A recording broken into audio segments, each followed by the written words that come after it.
Hello दोस्तों, story line wise channel में आपका स्वागत है। आज की हमारी कहानी है बहू हो तो ऐसी, जो कि सरोज माहेश्वरी जी द्वारा लिखित कहानी है।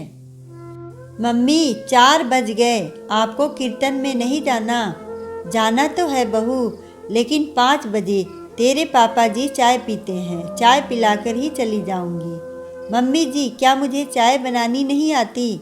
अरे वह बात नहीं बहू, अभी तो किचन से निकली है तू, आराम कर। कहाँ बीच में उठेगी? बिमला जी अपनी सफाई देते हुए बोली। मम्मी रोटियां बनाई है मैंने सिर्फ, बाकी सारा काम आपने किया, उसमें मुझे क्या थकावट होनी है। आप निश्चिंत होकर जाइए, मैं पापा जी को समय पर चाय दे दूंगी। अंजलि मुस्कुराते हुए बोली। मैं भी कुछ थकी हुई हूँ, सोच रही हूँ ना ही जाऊँ। बिमला जी अनमने मन से बोली। अपनी सास के उतरे चेहरे को देख अंजलि समझ गई कि बात कुछ और है। अपनी सास के पास बैठकर वह बोली, मम्मी जी वैसे तो आप कहते हो कि मैं आपकी बेटी हूँ, लेकिन देख रही हूँ बस कहने भर को। नहीं बहू, तू सचमुच मेरी बेटी ही है।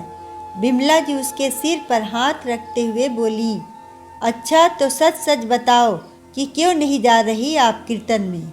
कल से तो आप वहाँ गाने के लिए कितने भजन याद करने में लगी थी, और आज? अपनी बहू की बात सुन बिमला जी थोड़ी दुखी होते हुए बोली। बहू 6 महीने में तू बहुत कुछ देख समझ गई होगी, लेकिन फिर भी बताती हूँ, तेरे ससुर और मेरा स्वभाव बिल्कुल अलग। जहाँ मुझे सभी के साथ मिलकर चलना, उठना बैठना, हंसना बोलना पसंद, वहीं तेरे ससुर बिल्कुल ही अंतर्मुखी स्वभाव के हैं। उन्हें मेरी ये आदतें पसंद नहीं। मैंने इन्हें कई बार समझाना भी चाहा, लेकिन हमारे पुरुष प्रधान समाज में कहाँ पत्नी की इच्छाओं की कद्र। माँ ने हमेशा यही सीख दी कि जिसमें पति खुश रहे वही करो, और सासू माँ, उसके लिए बहू की खुशी से ज़्यादा बेटे की खुशी थी। इसलिए धीरे धीरे मैंने अपने सारे शौक पति की खुशियों के आगे कुर्बान कर दिए। हाँ, बस एक शांति थी कि तेरे ससुर मेरे खाने पीने और ओढ़ने पहनने का बहुत ध्यान रखते थे। मुझे कुछ भी चाहिए होता, मुंह से निकलने से पहले तुरंत लाकर हाजिर कर देते।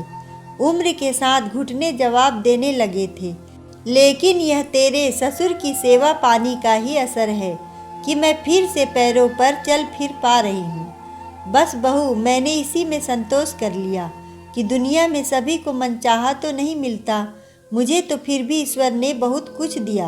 अंजलि की सास घड़ी की तरफ देखकर ठंडी आह भरते हुए बोली। यह तो आपने सही कहा मम्मी, कि ईश्वर ने हमें जो दिया उसका शुक्राना तो हमें हर समय अदा करना चाहिए। फिर आज आपको तो इतना अच्छा अवसर मिला है। वैसे भी पापा जी आज अपने दोस्त के घर गए हैं, कह रहे थे 6-7 बजे तक आएंगे, तब तक तो आप आ जाओगे ना मम्मी? वैसे कौन सा आप मोहल्ले में बैठकर गप्पे मार रहे हो, भगवान का नाम लेने ही तो जा रहे हो। चले जाओ, मन की मन में मत रखो। अंजलि उन्हें उत्साहित करते हुए बोली। विमला जी का मन तो था ही, बहू के समझाने पर उसमें थोड़ी हिम्मत आई और वह यह सोचकर निकल गई कि पूरा समय नहीं बैठेगी, जल्दी ही माथा टेक कर वापस आ जाएगी। अंजलि भी अपनी सास के जाने के बाद थोड़ा आराम करने के लिए लेट गई, लेकिन उसे 1 घंटा भी न हुआ था कि दरवाजे की घंटी बजी। उसने दरवाज़ा खोला तो सामने उसके ससुर जी खड़े थे। देखकर एक बार तो वह भी घबरा गई, लेकिन फिर उसने खुद को थोड़ा सामान्य किया। घड़ी में देखा 5:30 बजने को आए थे। पापा जी, आप जब तक फ्रेश होकर आइए, मैं आपके लिए चाय बना देती हूँ। बहू तुम आराम करो, चाय तुम्हारी सास बना देगी। पापा जी, मैं तो आराम ही कर रही थी, और वैसे भी दोपहर से मम्मी जी की तबीयत सही नहीं, दवाई लेकर थोड़ी देर पहले ही लेटी हैं, उन्हें जगाना सही नहीं। क्या हो गया था, मुझे फ़ोन क्यों नहीं किया? उसके ससुर थोड़ा चिंतित होते हुए बोले। पापा जी, फिक्र करने की कोई बात नहीं, बस थोड़ी थकावट थी और बीपी लो।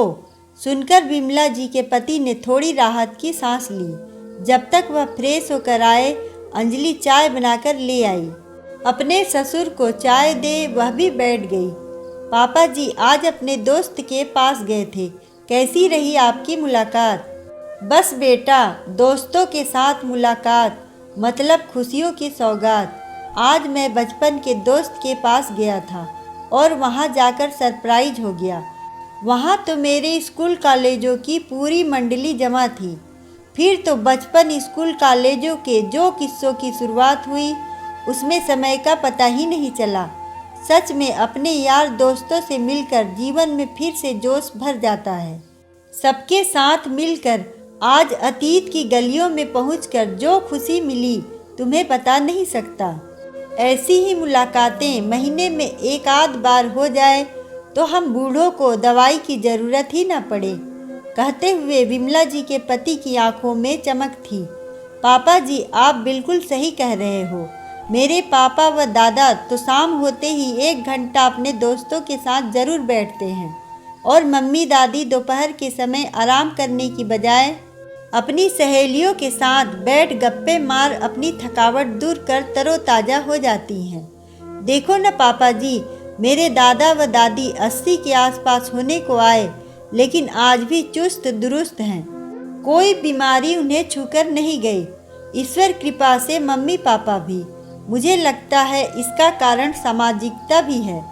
जब हम अपने दोस्तों रिश्तेदारों से मिलते हैं, अपना सुख दुख बतलाते हैं, उनसे सलाह करते हैं तो आधी बीमारियां तो अपने आप ही दूर हो जाती।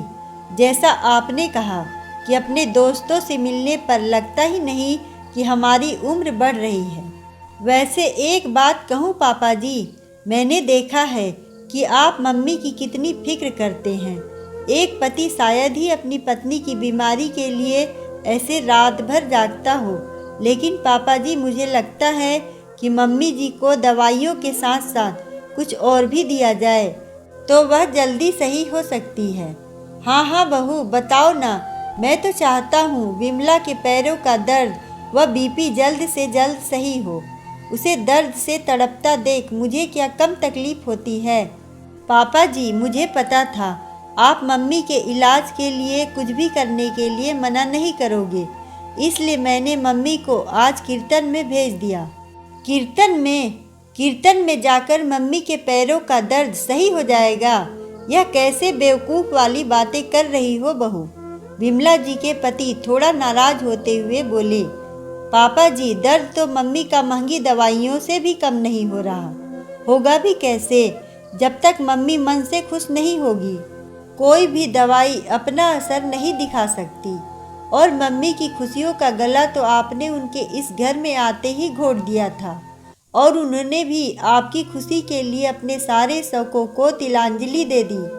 पापा जी क्या आपने मम्मी के लिए अपने किसी शौक को मारा? फिर मम्मी से इतनी बड़ी कुर्बानी क्यों? पापा जी मेरा मन आपका दिल दुखाने का नहीं, लेकिन सासू माँ की घुटन भी मुझसे देखी नहीं जाती। विमला जी के पति इतनी देर से अपनी बहू की बातें सुन रहे थे। चुप्पी तोड़ते हुए बोले, बहू तेरी सास सही कहती है कि तू बहू नहीं बेटी है हमारी। मैं तो पति के झूठे अहम में ही रह गया।